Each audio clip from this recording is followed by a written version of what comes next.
जय सिया राम। यदि प्रभु श्री राम को वनवास नहीं होता तो उनके अवतार से पहले और बाद के दिए गए वरदानों और श्रापों का क्या होता, यही जानने की कोशिश कर रहे हैं कार्यक्रम शिवों को खोजो में। और आज भी इस जानकारी को देने के लिए हमारे साथ उपस्थित हैं श्री सौरभ जी। तो आइए उनका स्वागत करते हैं और इस कार्यक्रम की यात्रा को आगे बढ़ाते हैं। सौरभ जी, जय सिया राम। जय सिया राम। आपका भी स्वागत है। सभी दर्शकों श्रोताओं को सादर नमन वंदन प्रणाम करता हूँ। सौरभ जी, हमारी पिछली कड़ी में चर्चा चल रही थी प्रभु श्री राम के वनवास को लेकर कैकेयी माता द्वारा वरदान मांगना जो अधूरी रही थी। मैं चाहता हूँ उसी श्रृंखला को एक बार पुनः आप आगे बढ़ाएं। जी, बहुत सुंदर। जैसा कि हम कह रहे थे कि महाराज दशरथ महारानी कैकेयी को हर तरह से प्रभावित इसलिए करते हैं कि वो किसी भी तरह से अपना निर्णय बदल दें, क्योंकि यहाँ निर्णय जो है वो दोनों के बीच है, किसी को नहीं पता होगा क्या हुआ है। तो यहाँ वो अभी भी उसी क्रम में उनसे कहते हैं, हाय मुझ दुरात्मा ने मेरे पुत्र राम को वनवास दे दिया, मैंने उसका भविष्य वो कर दिया। तो वो उसी तरह से उनको प्रभावित करते हैं, हाय अब राम का समय जो एक तरह से आना चाहिए सुख भोगने का, उस समय उसे वनवास दिया जा रहा है, क्योंकि उसे बाल्यकाल में शिक्षा गुरुकुल के लिए जाना पड़ा, फिर ऋषियों के साथ जाना पड़ा या अन्य किसी कारण से। तो उनको लगता है ये अवस्था तो अब उसकी सुख भोगने की है और इस समय उसे वनवास दे दूं। तो उसी तरह से वो उनको प्रभावित करते रहते हैं। वो ये कहते हैं यदि रघुनंदन वनवास चले जाएंगे तो मुझ उसको व्यक्ति को मुझ जैसे कहना चाहिए कि जो जनता का मैं ऐसा बन चुका हूँ अपेक्षित, उसको निश्चित रूप से मृत्यु रानी यमलोक पहुंचा देगी। क्योंकि उनका बताया ना कि पहले भी और वैसे भी उस पर इसीलिए जोर रहता है कि किसी न किसी तरह से इनको प्रभावित कैसे करा जाए, जो उनकी मूल वो है। इसी में वो ये भी कहते हैं, यदि भरत को राम वनगमन जाना प्रिय लगता है तो मेरे मरण के बाद मेरे दाह संस्कार में हाथ ना लगाए। तो ये सब इसलिए कि व्यवहारिक रूप से यदि हम देखें तो किसी भी उस तरह की महिला को कितना प्रभावित करेंगे, लेकिन उसके बावजूद भी महारानी कैकेयी बिल्कुल प्रभावित नहीं उस समय हो रही हैं और वो अपनी उस पर दृढ़ हैं। तो उसी उसको जब वो देखते नहीं प्रभावित हो रही हैं तो कहीं थोड़ा सा वो क्रम बदल के वैसे कहते हैं कि राजकुमारी तुम ये देखो जब शुरू में आई थी तो बिल्कुल इस तरह से नहीं, और बल्कि ये कहते हैं तो मेरे घर में आ बसी। वो कहीं न कहीं इस चीज़ को भी देखते हैं कि उन्हें उसका स्मरण नहीं है कि वास्तव में तो दशरथ जी की तरफ से ही प्रस्ताव गया था। क्योंकि हमने पहले भी कहा था यदि प्रस्ताव गया था इसीलिए वहाँ उनके विवाह से पूर्व शर्त रखी गई थी। अगर प्रस्ताव नहीं जाता तो वो विवाह की शर्त ही नहीं होती है। तो लेकिन उसके बावजूद भी वो ये कहते हैं कि तू घर में आ बसी। ये जैसे व्यवहार में होता है ना, जब आदमी का विवेक नहीं रहता तो वो कहीं ना कहीं आरोप प्रत्यारोप लगाने की स्थिति में आ जाता है। तो यहाँ वो भगवान राम को लेके ही उनको कहते हैं कि कहाँ तो वो यहाँ इस तरह के रथ में घोड़े और उनके सब सारथी होते हैं, कहाँ वो वन में बिल्कुल पैदल चलेंगे। अब कहाँ वो स्वर्ण आभूषण और अलंकारों से सुसज्जित रहते हैं और कहाँ वो बिल्कुल गेरुआ वस्त्र में वहाँ जाएंगे। तो वो उसी तरह की उनको कहते हैं कि कहाँ उनके जो रसोईया कुंडलधारी रसोईया की बात करते हैं कि वो इस तरह ललायित रहते हैं कि हम इसके लिए भोजन पहले से पहले बनाओ, कहाँ उन्हें वन में कसेले और वैसे बल फल और वो करने पड़ेंगे।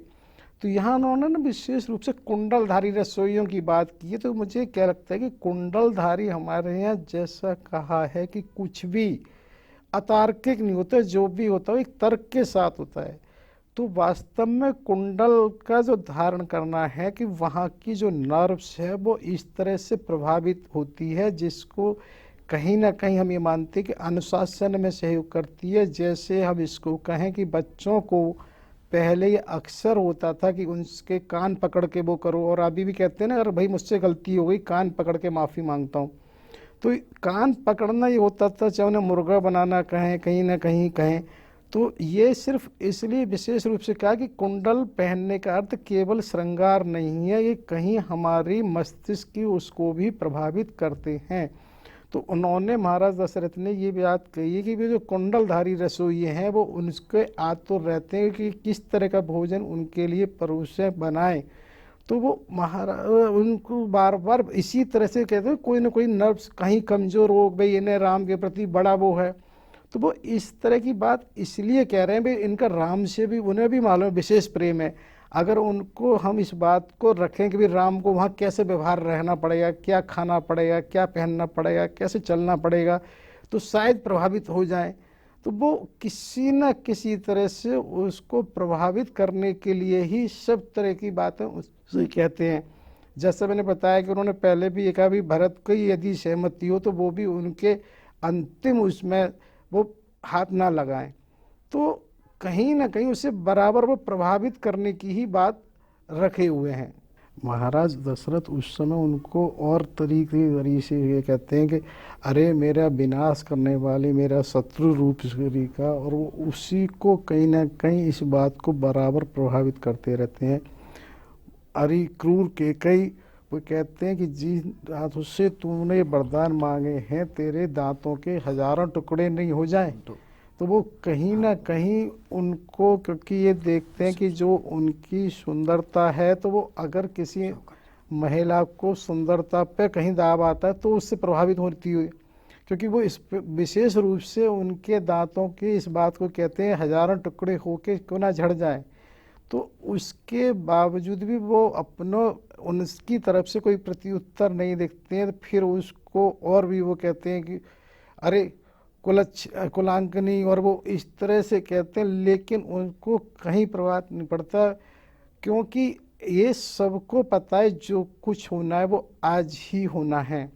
और इसीलिए मुझे वो बात ध्यान आती है कि जो देवताओं ने माता सरस्वती से कहा था विपत हमार बिलोक बढ़ मात करिए आज, क्योंकि उनका ये कहना कि माता आज ही करना है, हमारी जो विपत्ति है उसे देखिए, हमारी विपत्ति बड़ी है, हम सब देवताओं ने जितने श्राप वरदान दिए वो सब मिथ्या हो जाएंगे अगर, और होना आज उन्होंने शब्द इस्तेमाल किया है। तो ये महारानी कैकेयी को भी पता है कि जब भी करना है वो होना आज ही है। तो यहाँ पर महाराज को जब ये देखते हैं कि वो उससे प्रभावित नहीं हो रही है तो थोड़ा सा उनकी भाषा को वो बदलते हैं, क्योंकि उससे उस समय फिर थोड़ी भाषा को वो ऐसे करके लाते हैं जैसे कहना चाहिए कि अगर इस तरह से प्रभावित नहीं हो रही तो अब चलो उनकी थोड़ी देवी, और वो उसको इस तरह से प्रभावित करते हैं। सर यहाँ पे मेरे को एक बात और समझ आ रही है, जो कार्याविधि के विधान में हो उसे राजा दशरथ जैसा प्रतापी राजा भी नहीं बदल सकता। और कैकेयी माता तो मतलब सपनों में भी कभी नहीं सोचा होगा कि मैं राम जी के लिए वनवास मांगूंगी, उसको भी राम जी के लिए वनवास मांगना पड़ा। यही तो बात है कि राजा दशरथ ने भी वहाँ इतने प्रयास किए हैं, पहले उनको सब तरह से कहा है पाषाण हृदय, और फिर ये इसके बाद वो बड़े उससे कहते हैं कल्याणमयी देवी मुझ असहाय को, उसे ऐसी मतलब संज्ञा वो देते हैं कि वो कट प्रदेश वाली सुंदरी और उसे सुलोचना सुमुखी, वो इस तरह से अब उनको लगा कि लेकिन महारानी तो अपनी रण है, तो वो उनसे किसी से प्रभावित नहीं हो रही हैं, और उसकी प्रभावित ना होने की वजह से वो उसी को प्रयास करती हैं। उन्हें महाराज को कहीं नहीं प्रेरणा देती हैं, भाई कुछ नहीं तुमसे जो कहा भाई उसको करना चाहिए।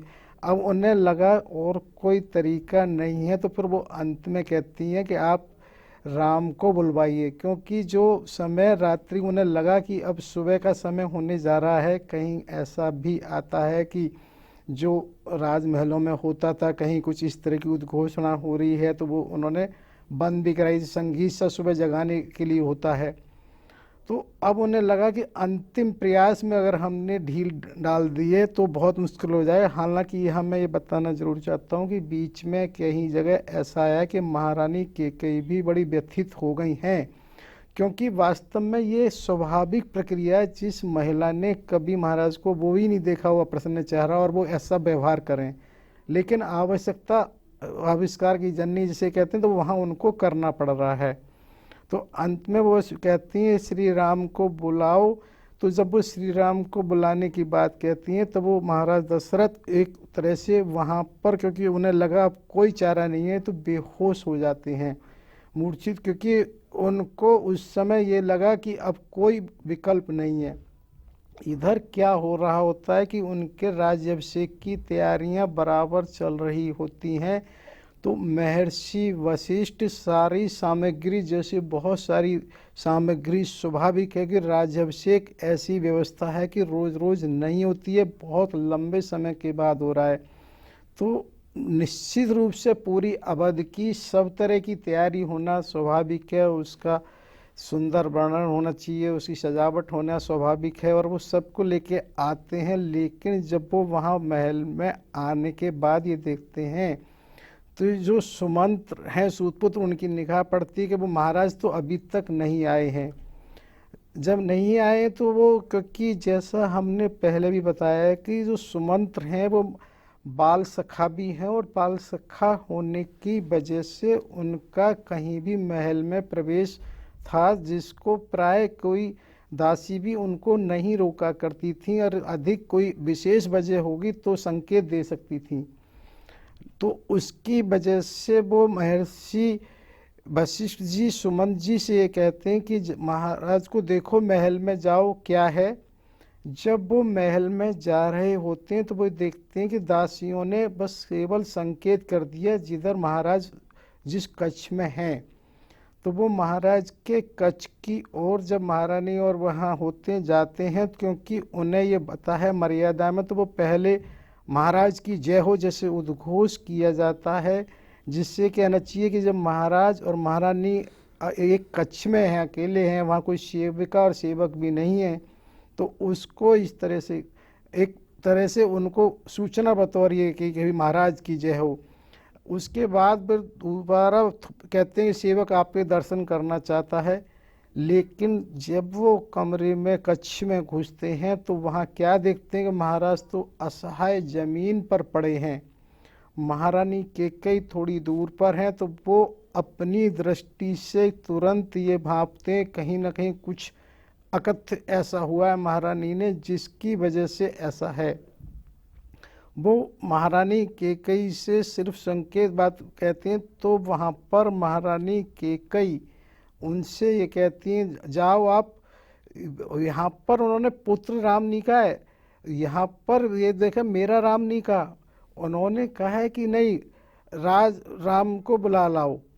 तो उन्होंने ये भी कहा कि भी एक बार वो बाहर आए कि अगर उनको बुला के लाना तो मुझे क्या कहना है। मतलब सर मैं यहाँ पूछना है, जैसे कोई अपनापन होता है और उसके प्रति जब गलत विचार आते हैं उसके प्रति गलत, तो हमारी मतलब भावना एकदम से बदल जाती हैं, यानी कि विचारों में परिवर्तन आ जाता है। नहीं बिल्कुल, जो आज भी स्वाभाविक रूप से हमें देखने को मिलता है, कोई अपनापन होता है, सहयोगी होता है, पहले उसके उच्चारण में कुछ और होता और अचानक उसमें कुछ परिवर्तन आ गया होता तो शब्दावली एकदम से चेंज हो जाती है। बिल्कुल विचारों से चेंज हो जाती है, लेकिन यहाँ तो हम ये कहेंगे कि इस प्रक्रिया के लिए वो आवश्यक है, क्योंकि अगर उन्होंने यहाँ ये जोड़ दिया मेरे से तो वो चीज़ें रुक जाएंगी। हाँ, वो कहीं ना कहीं हमें ममता जाग उठेगी, ममता भी जाग उठेगी। और अभी हम इसको आगे भी वर्णन करेंगे कि वास्तव में ऐसा हुआ है कि राम जब आए हैं और महाराज मूर्छित हैं तो दोनों के बीच अलग से वार्ता हुई है कुछ। अच्छा, इसमें भी मतलब है? हाँ, यहाँ कैकेयी माता और राम जी की एकांत में कोई वार्ता यहाँ 2 बार होती है, क्योंकि अभी यहाँ भी इस तरह की बात होती है। जब महाराज मूर्छित हैं उन्हें पता लग गया, और जब वो आते हैं तो वहाँ इस तरह से होती है वार्ता। तो यहाँ ये सिर्फ क्या जो विचार बदलने की बात है वो तो प्राय व्यक्ति के बदल ही जाते हैं, लेकिन बदलने के साथ साथ यहाँ उसकी आवश्यकता भी है। क्योंकि अब उन्होंने ये पूछा है तो उन्होंने कहा कुछ नहीं, ये राजज्ञा है। उन्होंने पूछा राम पूछे तो कहना कि महाराज ने उनको अभी याद किया है, क्योंकि वो इस बात को वो बहुत समझ रही है, समय को नहीं टाला जा सकता है, तो समय की वजह से विशेष रूप से उन्होंने कहा ये राजज्ञा है। तो यहाँ ये वाली बात है, जब सुमंत बाहर आते हैं निश्चित रूप से वहाँ पर जैसी पूरी संभावना जन जन का वहाँ होना स्वाभाविक है, वहाँ लोग आए हुए हैं और वहाँ पर जैसे रहता है एक अलग से वो आंगन टाइप जैसे होना है, वहाँ पे भीड़ अलग है और बाहर महल के बाहर अलग है। तो उसमें से जब वो बाहर निकलते हैं कच्छ से तो लोग उन्हें घेरते हैं और वो वहाँ से ये कह के जाते हैं, नहीं अभी कुछ नहीं, मेरे को भी अधिक नहीं पता, मैं फिलहाल राम जी को बुलाने जा रहा हूँ। वो वहाँ राम महल से जाने की जब बात राम जी के पास जाते हैं तो पूरे जन जन की भीड़ होना स्वाभाविक है, जनता वहाँ पर सड़कों पर है। वो जैसे तैसे राम जी वाले महल में पहुँचते हैं और वहाँ पर सूचना द्वारपाल के माध्यम से देते हैं कि सुमन जी मिलना चाहते हैं। वो राम भगवान सीता के साथ, जैसा कि पहले, क्योंकि सबको पता है राज्याभिषेक की तैयारी है, उसी तरह से वो उसमें लगे हुए हैं। पहले बताया था कुछ उनसे मिलने लोग आ रहे हैं, जैसा होता है कि कहीं ना कहीं आपस में वो आदान प्रदान तो रहता है। ये सब लोग अपनी अपने हिसाब से उनको देना चाहते हैं, भी कुछ ना कुछ ये रहता है कि हमें ये मौका मिल रहा है, अवसर मिल रहा है, तो हमें भी कुछ देना है।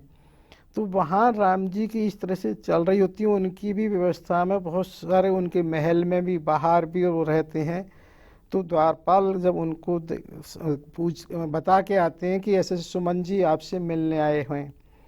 सुमंत उनसे जब मिलने आते हैं तो तुरंत उनसे कहते हैं कि महाराज ने आपको अभी याद किया है।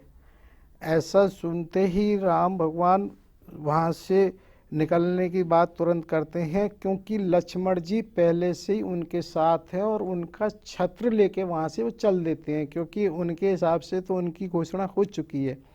तो जब वो राज अभिषेक होना है तो ऐसे नहीं जा सकते हैं। तो छत्र लेकर वो उनसे ये कह के जाते हैं माता सीता से कि मेरे लिए कोई आदेश है, मैं जा रहा हूँ, हो सकता है कुछ मेरे को राज्याभिषेक से पहले कोई सूचना है, कोई आदेश देना होगा। तो कहीं ना कहीं ऐसा लगता है जैसे उन्हें भी अंदाज़ा होता है, वो इसलिए वो कहते हैं कि आदेश है। वो वहाँ से निकलते हैं। पहले वो रथ से निकलने की कोशिश करते हैं, लेकिन क्योंकि जैसा बताया जन जन का स्वाभाविक है कि वहाँ होना, तो वो बड़ी मुश्किल से बहुत धीरे धीरे रथ चल के जब आ पाते हैं महाराज दशरथ वाले कैकेयी वाले महल की तरफ। और जब वो आते हैं तो जब दशरथ जी के कैकेयी वाले कच्छ की तरफ जाते हैं तो वहाँ वो ये देख के खुद हैरान रह जाते हैं कि ऐसा वहाँ क्या हो रहा है। जी सर।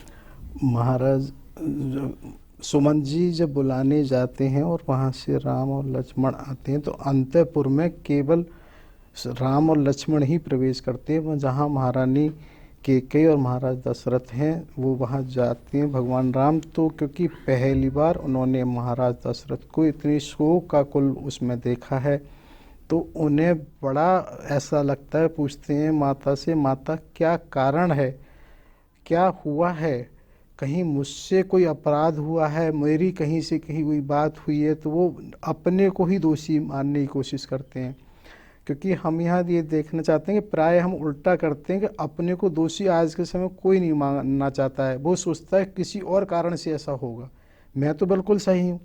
जबकि भगवान राम कहीं दूर दूर तक नहीं, और माता कैकेयी भी इस बात को कहती हैं कि तुमसे तो ये कभी सोचा ही नहीं जा सकता कि तुम कहीं भी कोई गलत कर सकते हो, तुम में कोई दोष हो सकता है। लेकिन फिर वो पूछते हैं आखिर कारण क्या है, महाराज की ऐसी दशा क्यों हो रही है। तब वो कहती हैं कि मेरे ने उनसे धर्म प्रतिज्ञा करा के, सत्य का पालन करा के अपने 2 वरदान मांगने की बात इनसे रखी थी, 2 वरदान मांगे थे। और उस समय यहाँ ये बहुत महत्वपूर्ण है, वो उनसे भगवान राम से कहती है माता कैकेयी, यदि तुम पूरा करो, तुम भी एक तरह से संकल्प लो तो मैं बताऊं। क्योंकि उन्हें लगा कि भगवान राम कहीं ऐसा ना हो महाराज दशरथ की स्थिति देख के कहीं इन्हीं का मन बदल जाए, क्योंकि कहीं ना कहीं वो उसी समय के निर्णय होते हैं जिनको पहले से निर्धारित नहीं किया जा सकता। क्योंकि उन्हें भी मालूम है कि भगवान राम और महाराज दशरथ का प्रेम भी अतुलनीय है। तो वो कहते नहीं माता, ऐसी कुछ हो ही नहीं सकता, आप कैसी बात कर रहे हो। तो वो उनको जब विश्वास में लेके तब फिर उनसे ये कहती हैं माता कैकेयी कि मैंने 2 वरदान में, पहले में भरत को राज मांगा है और दूसरे में तुम्हें तापस वेश विषित उदासी 14 बरस राम वनवासी तुम्हारे लिए वनवास मांगा है। तो यहाँ पर जब इसको सुनते हैं तो बड़े प्रसन्न होते हैं। उसने के मन में कहीं कुछ वो नहीं है, बोलते कहते हैं ये तो मुनियों के लिए जो मुझे अच्छा लगेगा, वन में जाएंगे तो हम मुनियों से मिलना होगा। जैसे होता है ना कि हम कभी किसी कारण से कहीं नहीं जा पा रहे हो, यहाँ की योजना पहले से बनाते तो एक साथ वो चीज़ें मन में आ जाती हैं। तो वो इस बात को भी कहते हैं कि भी भारत को अगर राज मिलेगा तो इससे बढ़िया क्या बात है। सर बीच में एक चीज़ और जानना चाहता हूँ कि जहाँ प्रभु श्री राम का अभिषेक होना था वो भव्य तैयारियाँ चल रही थी और एकदम से उनको सूचना मिली कि ये तो आपको तो वनवास के लिए जाना है, तो ये हमें क्या मैसेज देता है आज के हिसाब से? ये भगवान की उस सर्वोपरि सत्ता का संदेश देता है कि उन्हें किसी चीज़ से कोई प्रभाव नहीं पड़ा, ना तो उन्हें राजमहल का सुख बांधता है, ना वनगमन का दुख होता है। वो बिल्कुल किसी उससे प्रभावित है ही नहीं, सब चीज़ स्थिति। और वो ये सबके लिए कहा जाता है कि अगर जिसका सुख हमने भोगा है तो उसके ना होने पर हमें दुख होगा, लेकिन ना उन्होंने महल की कोई सुख से वो है, ना ही उसमें दुख की कहीं कोई बात है। यहाँ ये चीज़ और है कि जैसे आता है भरत प्राण प्रिय पावै राजू, वेद सब विद मोहि सन्मुख आजू। तो क्या है कि भरत जी जो है ना, जो प्राण से प्रिय है, वो यहाँ कहते हैं भगवान राम कि भरत प्राण प्रिय पावै राजू हैं। भरत जो मेरे प्राणों से भी प्रिय हैं और वो राज पाते हैं, तो इससे तो बड़ी प्रसन्नता है ही नहीं। और भरत जी का प्रति उनका वैसे भी विशेष रहता है। जब वो वहाँ पे भी हनुमान चालीसा में आता है ना, हनुमान जी से जब वो कहते हैं तुम मम प्रिय भरत समाना, भरत के समान प्रिय हो, भले ही भरत जी वहाँ नहीं है फिर भी वो ऐसा कहते हैं। तो यहाँ भी यही है, भरत प्राण प्रिय पावै राजू, विद सब विद मोय सम आजू। तो यहाँ देखिए विद मोय, विद की एक क्या कहा कि विधि, विधि का मतलब जो प्रक्रिया है, जो विधाता है, वो सब तरह से मेरे आज फेवर में, जैसे कहना चाहिए कि मेरे ही उच्च में है। विद संविद में समय आजू, तो आज वो ये मानते हैं कि जो विधाता है, जो प्रक्रिया हो रही है, वो सब तरह से मेरे ही हित में है। तो यहाँ ये विशेष बात है कि अब ये देखिए वो कह रहे हैं कि जो विधाता ने और जो विधि हुई है वो मेरे हित में, सन्मुख, मेरे सन्मुख का मेरे ही, जो मैं चाह रहा हूँ वो उसकी तरह से हो रही है।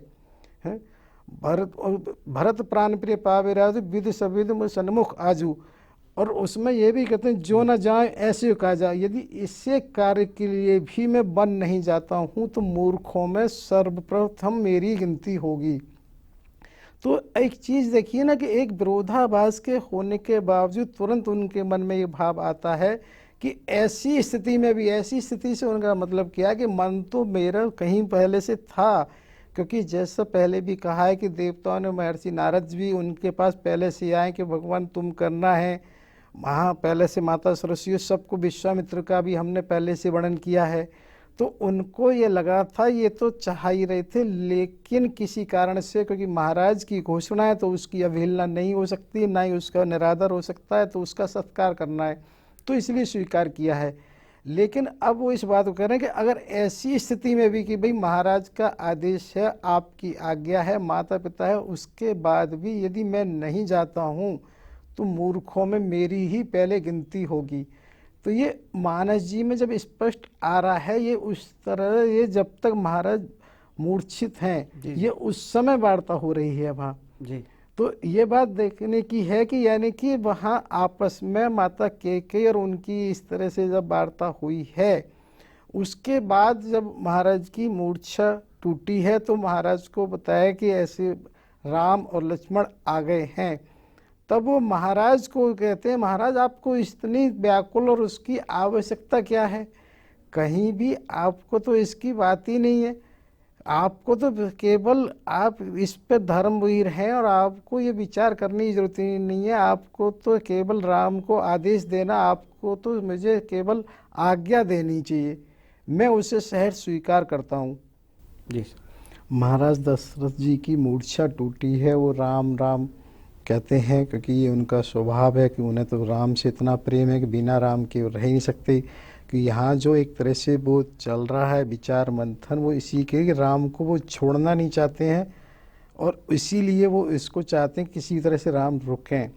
तो भगवान राम जब वहाँ आते हैं तो वो अपनी तरह से समझाते हैं कि आपको तो खुश होना चाहिए, पिता को वही जिसका पुत्र आज्ञाकारी हो उसके लिए ज़्यादा ये खुशी की बात है कि इसमें आपको रहना चाहिए, और इसमें कोई संकोच की बात ही नहीं है।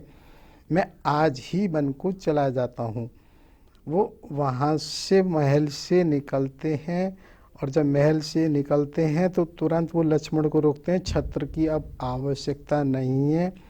महल से जब बाहर जा रहे होते हैं तो स्वाभाविक है सबका आक्रोश भी होता है, क्या हुआ। धीरे धीरे जो बात है बाहर आती है, बाहर आके जन जन तक पहुंच जाती है। और इसमें यहाँ एक चीज़ और आती है, जब जन जन तक होती है तो जैसा स्वाभाविक है कि हर नगर में, हर उसमें कहीं ना कहीं सबका अपना एक मंडल होता है, अपना एक, कहना चाहिए ना कि कई माता की भी जो कुछ जो बुजुर्ग महिला कहें या उनके साथ सखी कहें वो थी, जो वहाँ आती हैं और उनसे ये भी समझाती हैं, भाई ऐसा कैसे हो रहा है, क्यों कर रहे हो। और वो कहती हैं, तुम तो कहती थी मुझे भरत न प्रिय राम समाना, मुझे भरत राम के समान प्रिय नहीं है। वो उनको याद दिलाती हैं कि भाई तुम तो ऐसे ही कहती थी ना, राम के बराबर भरत प्रिय नहीं है। मतलब हम तो इससे भी समझ सकते हैं आज के समय पे, जैसे किसी को टिकट मिलना हो किसी पार्टी से और अचानक पता लगता है कि उसको टिकट नहीं मिल रहा, तो कैसे मतलब एक तरह से शोक छा जाता है, मतलब उसके अपने कार्यकर्ताओं में जो, तो हम कल्पना ही कर सकते हैं उस दृश्य की जहाँ राम जी का अभिषेक होना था और अचानक पता लगा राम जी तो वनवास के लिए जा रहे, तो बड़ा गंभीर रहा होगा, मतलब कल्पना भी नहीं कर सकते। ये है, लेकिन यहाँ गंभीरता के साथ साथ ये भी चीज़ है कि भगवान तो सहज है ही है हर उसके लिए, लेकिन वो वनगमन के लिए भी तैयार थे, क्योंकि उनकी स्थितियां यहाँ पहले से मेरा कहना राम जी तो थे, हाँ, लेकिन बाकी जो वहाँ के आदिवासी थे, इसीलिए तो वहाँ इस तरह से अभी आता है कि जन आक्रोश किस तरह से रहेगा, क्योंकि यहाँ लक्ष्मण जी भी जब वहाँ से निकलते हैं तो उनके पास भी बड़ा आक्रोश होता है। और जैसा कि वो महल से जाके माता कौशल्या जी के महल में जब जाते हैं, क्योंकि माता कौशल्या जी महल में हैं, और ये प्राय होता है कि शुभ सूचना बहुत दौड़ के भाग के किसी को दी जाती है, इस तरह की सूचना को सब अपनी तरफ से कहीं बहुत तेज़ी से नहीं प्रसारित करते हैं। यानी कि जब माता कौशल्या के पास राम जी जाते हैं तब तक उन्हें इसका पता ही नहीं होता है। इस तरह से हुई तो वो उनसे कहती हैं कि भाई तुम बहुत विलम्ब हो रहा है, राम बैठो और करो। वो अपनी जो उनकी पूजा नित्य प्रतिदिन की होती है उसी को कर रही होती हैं, और वहाँ वो उनको बैठाती हैं। तब वो उनको भगवान राम माता कौशल्या को कहते हैं, इसी तरह से मुझे पिता ने वन का राज्य दिया है। तो वो उसे समझती है, हंसी उसमें कहीं ये बात कर रहे हैं, कब उनको नहीं, वो बड़े उससे समझाते हैं कि नहीं, माता ने और पिता ने मुझे वन गमन के लिए 14 वर्ष का दिया है। तो निश्चित रूप से जब इस तरह की बात जब आएगी तो एक माता कौशल्या को बड़ा वो लगता है, वो अपने हिसाब से उसको ये कहती हैं कि एकाएक ऐसा कैसे हो सकता है, क्यों। लेकिन एक बात यहाँ बहुत महत्वपूर्ण है, क्योंकि उनको भी कैकेयी पे बड़ा विश्वास है कि कैकेयी ने अगर किया है एक बार तो उन्हें निश्चित रूप से व्याकुल और वो सब होना था, लेकिन उन्हें लगा कि उनका पूरा जीवन कहीं ना कहीं इन बच्चों को, व्यक्तित्व को बनाने में ही रहा है। तो कुछ ना कुछ जरूर इसके पीछे ऐसा रहा होगा जिसके लिए वो सोचती हैं कुछ वजह होगी उसकी। जी सर, राम वनवास को लेकर जो आप अनसुने मतलब रहस्य सुना रहे, ये हमने शायद कभी नहीं सुने और न शायद सुन पाते अगर आप इतना इस पर शोध नहीं करते, ये ग्रंथों में ही रह जाता। इसके लिए आपका बहुत बहुत आभार, और ये रही बाकी यात्रा, इसको अगले एपिसोड में फिर से जारी रखेंगे। तब तक के लिए जय सिया राम। जय सिया राम। सभी दर्शकों श्रोताओं को सादर नमन वंदन प्रणाम करता हूँ, सभी समय दानियों को भी सादर नमन वंदन प्रणाम करता हूँ। जय सिया राम। आप हमारे संत वाणी चैनल को सब्सक्राइब करें, वीडियो को लाइक करें, शेयर करें, और हाँ, बेल आइकन पर क्लिक करना बिल्कुल ना भूलें, ताकि हमारी किसी भी वीडियो की सूचना सबसे पहले आपको मिले।